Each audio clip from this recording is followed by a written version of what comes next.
바로 시작하겠습니다. 여러분, 오늘 해설에서는 정말 흥미로운 주제를 다뤄보려고 하는데요. 단순히 최신 기술 트렌드를 짚어보는 게 아닙니다. 아르놀트 겔렌의 인류학부터 동양의 명리학, 통일사상, 그리고 베르나르 스티글러의 기술 철학까지 동서양의 사회와 최첨단 AI 윤리를 하나로 꿰뚫어보는 그야말로 경이로운 통찰의 여정을 함께 떠나보겠습니다. 오늘 우리가 따라갈 생각의 흐름은 대략 이렇습니다. 인간의 생물학적 결핍에서 출발해서요, 어떻게 우리가 문화를 창조하고 제도를 구축했는지, 그리고 그 제도의 끝판왕인 현대 AI가 우리에게 어떤 딜레마를 안겨주는지 짚어볼 겁니다. 마지막으론 이 기술과 어떻게 올바른 관계를 맺을지까지 쭉 이어가 보겠습니다. 먼저 첫 번째 화두입니다. 생물학적 결핍과 개방성인데요.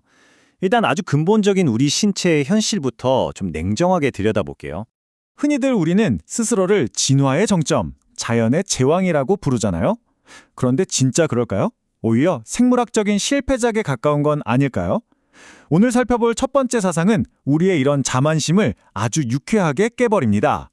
20세기 철학자 아르놀트 겔렌이 아주 유명한 뼈 때리는 명제를 남겼죠. 인간은 결핍된 존재다. 독일어로는 맹겔베젠이라고 하는데요.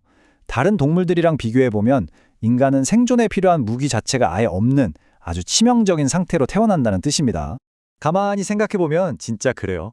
맹수를 위협할 발톱도 없고 추위를 견딜 두꺼운 가죽도 없죠. 게다가 태어나자마자 걷는 초식 동물들과 달리 우리는 혼자 밥 먹고 살기까지 엄청나게 긴 시간이 필요하거든요. 본능도 비어있고요. 그런데 겔렌은 이게 진화의 오류가 아니라 축복이라고 말합니다.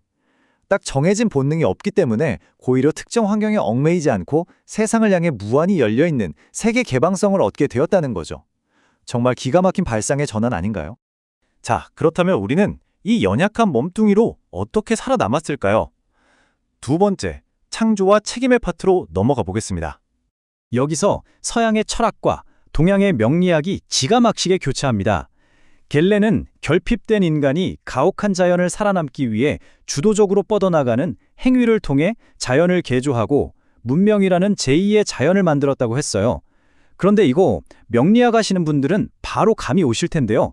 네, 바로 식상생재의 역동성과 완벽하게 일치합니다. 내 자아의 기운을 밖으로 뿜어내는 식상이 활발하게 작동해서 결국 문화와 결실이라는 재성을 창조해내는 거거든요. 서양의 인류학과 동양의 우주적 에너지 흐름이 이렇게 딱 맞아떨어지는 겁니다. 자, 여기서 시야를 조금 더 높여볼게요. 통일사상의 섭리적 관점으로 보면 이 구조가 훨씬 깊어집니다. 본능이 텅 비어있는 이 생물학적 결핍은 그냥 어쩌다 보니 생긴 진화의 구멍이 아니에요. 이건 오직 우리 인간만이 스스로의 자유의지로 채워나가야 할 책임 분담의 영역입니다.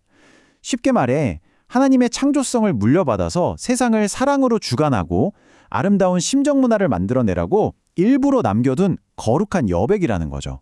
그러니까 결국 우리의 능동적 행위가 문화를 만들었는데 여기서 문제가 하나 생깁니다. 세상이 무한히 개방되어 있다 보니 너무 피곤한 거예요. 그래서 등장하는 게 바로 세 번째, 제도와 관의 개념입니다.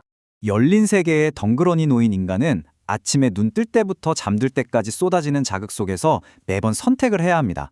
너무 벅차죠? 그래서 겔렌은 인간이 제도를 만들었다고 설명합니다. 법, 관습, 종교 같은 것들이죠. 이런 인위적인 제도들이 일상을 어느 정도 자동화해주면서 인간의 선택에 대한 무거운 짐을 덜어주는 겁니다. 이걸 경감 기능이라고 불러요.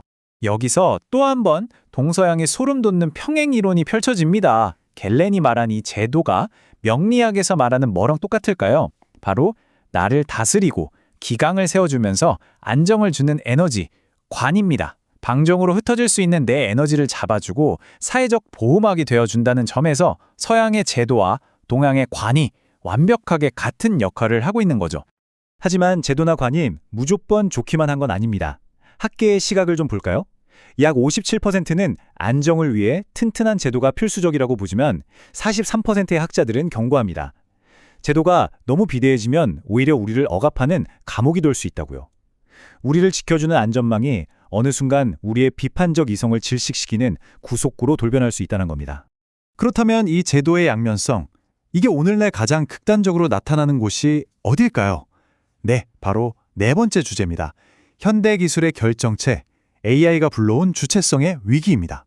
프랑스의 기술 철학자 베르나르 스티글러의 통찰을 빌려와 보죠. 그가 보기에 오늘날의 생성형 AI는 그냥 똑똑한 비서나 도구가 아닙니다. 이건 우리의 생각, 기억, 지적 능률을 통째로 바깥으로 위임해버리는 고도화된 기술적 제도, 즉 인지적 보철물입니다. 이제 기술은 내 밖의 기계가 아니라 내 의식 구조를 형성하는 한 부분이 되어버린 거예요. 여기서 스티글러가 아주 중요한 개념을 꺼냅니다. 바로 파마콘입니다. 고대 그리스어로 약이자 독이라는 뜻이죠. 자, AI는 확실히 약이 될 수 있습니다. 갤렌이 말한 그 경감의 끝판왕이거든요. 복잡한 계산이나 정보 검색이 짐을 확 덜어줍니다. 하지만 이게 도구로 변하면 어떻게 될까요? 우리가 스스로 생각하고 결단해야 할 사유의 과정까지 알고리즘에 넘겨버리는 겁니다. 비대해진 AI라는 관이 우리를 알고리즘이 주는 대로 받아먹는 2차적 주체로 억압해버리는 거죠. 그럼 우린 어떻게 해야 할까요? 이 거대한 AI라는 제도 앞에서 인간성을 지킬 방법. 5번째 파트에서 그 윤리적 해답을 찾아보겠습니다. 통일 사상의 핵심 구조를 가져오면 이 가이드라인이 굉장히 명확해집니다. 딱 선을 긋는 거예요. AI 제도는 오직 기계적이고 외부적인 계산 같은 형상적 부담만을 덜어주도록 둬야 합니다. 그리고 거기서 아낀 에너지를 가지고 우리는 우리의 내면, 즉 성상적인 목적에 온전히 쏟아붓는 겁니다. 진, 선, 미, 그리고 사랑 같은 더 높은 차원의 가치를 추구하는 데에 우리의 심정을 불태워야 한다는 거죠. 그러니까 이게 정말 중요한 포인트인데요. 귀찮다고 윤리적 판단이나 내 삶의 방향성까지 AI에게 맡겨버리는 것, 이건 절대 편안함이 아닙니다. 이건 인간의 길을 포기하는 거고 우리에게 주어진 책임 분담을 완전히 내팽개치는 거예요. 내가 누구인지, 무엇이 올바른 방향인지를 결정하는 심정의 통제권은 반드시 우리 손에 쥐고 있어야 합니다. 자, 이제 결론으로 가보겠습니다. 기술과 인간이 일방적으로 잡아먹거나 지배당하지 않는 길, 참사랑의 수수작용입니다. 화면에 보이는 구조가 통일사상의 핵심인 수수법의 원리입니다. 맨 위에 심정과 목적이 딱 중심을 잡고 있죠. 이걸 기술 관계에 그대로 대입해보세요. 인간이라는 주체와 AI라는 기술적 대상이 공동의 선한 목적을 중심에 두고 서로 에너지를 주고받으며 원만하게 상호작용하는 겁니다. AI에 종속되는 것도 아니고 AI를 단순한 노예 취급하는 것도 아닌 공진화의 파트너가 되는 거죠. 결국 우리가 세워야 할 윤리 시스템의 답은 나왔습니다. 첫째, AI를 함께 진화하는 파트너로 볼 것. 둘째, AI 코딩의 가장 밑바닥 기초에 생명과 존엄을 지키는 로고스의 이법을 단단히 박아 넣을 것. 이렇게 제대로 된 제도를 세울 때 AI는 우리의 지성을 마비시키는 독이 아니라 오히려 인간이 자신의 거룩한 책임 분담을 다할 수 있도록 도와주는 최고의 조력자가 될 것입니다. 오늘 갤렌의 결핍에서 시작해 명료하게 식상생재와 관을 거쳐 AI 시대의 윤리까지 아주 방대한 생각의 궤적을 쫓아봤는데요.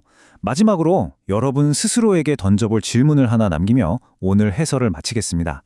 만약 AI가 마침내 여러분 삶에 그 무거운 외적 짐들을 모두 덜어내준다면 그렇게 해서 온전히 자유로워진 여러분의 심정은 과연 어느 곳을 향해 비상하시겠습니까? 한 번쯤 깊이 생각해 보시면 좋겠습니다. 함께 해주셔서 감사합니다.